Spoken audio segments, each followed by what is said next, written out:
Welcome back. My name is Sergey with Architectural Mall.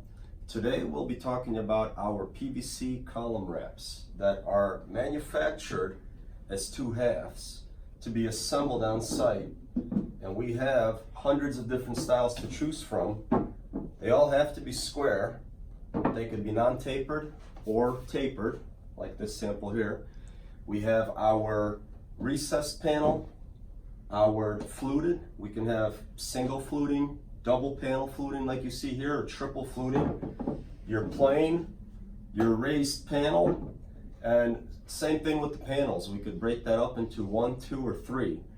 All of our PVC columns are made right here in West Chicago, Illinois. Every single one of them is CNC'd on our machine, so meaning it's not standard, it's not custom. If you need a column that's 44.5 inches, we'll make a column that's 44.5 inches, which saves you time and money in the field. We have different options for our bases, for our caps. All of this can be adjusted as well. This is our craftsman style caps and bases. All of our columns do come with the cleats for easier installation. And we have a great video on YouTube showing how easy these columns are to install. Literally a couple hours can turn your house into a brand new one. Thank you for watching.